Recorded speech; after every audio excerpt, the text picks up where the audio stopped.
Good morning, Leah Vlogs. Pabunso di September 21, 2025. So, ang guide nato karong adlaw is 0 si 4 pwede na. 0 pwede na, 4 pwede ninyo banan kung ganahan mo kung dool sa inyo, no? Huwag layo sa inyo, ha? Ayaw lang yun siya. Kung ano yung parisi. So, say, mag-uban man good ni sila. So, tanaw na to niyo, say, maayo ni karon. So, bay banig dili, no? So, tanaw na to, ha? Masin sa daan ni. Sampay na to gahapon na yung kalimut ato kay basig mo kwanto si 91. Narana sa inyo kung ganahan mo balikan siya, ha. So ang kuan na to karon kani nakapares na dito sa Inday. Nagtuan lang na inyo dito basig ganahan mo ana. Kung di mo ganahan ana, ayaw lang ninyo siya. Abayin na rin na sa inyo, ha.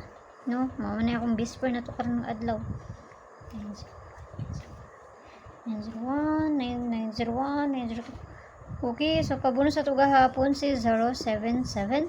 Mga ni pabunus sa to gahapon, na. So mamasin ta sa pabunus sa to ron. So makakuanta ni. So dalion na to ni kay gihangap na ko.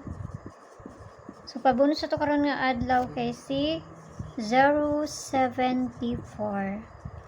Ani mo na itong pabunus karon nga adlaw ka. Mo ni bahala na plus minus raman na sa kakuan ninyo ana, no. Mo na to na. Basta ayaw kayo mo pagpalabi, ginagmay lang. Kaya wala ibisa na kay balon sa magawas, kung dili sila lang. So, nara sa inyo kung ganahan mo maabay sa mga napangatag diri or sa dili. Basta ayaw kayo mo pagpalabi, ani. Kung doon sa inyo, ha, bayaran ninyo, huwag layo na sa inyo, ha. Ayaw lang ninyo siya abay, no? So, ano na siya? Okay. Pamasin mo ni ako, Nara dyan na sa inyo, ha, kung ganahan mo, ana. So, mamasin ta, ani. Nakakuan ko gahapon sa 412 ay syempre ako man ang mga paborito nga mintin. O gahapon sa 081. Pero ginagmay rapod kay ginagmay ra man kung kuan. Mas okay man gud nang kanang natay ginamintin kaysa na magwala. Kay at least makabawi-bawi pud ta. Okay, sampay ang tanan ug kana lang mayong buntag sa inyo, ha. Bye-bye.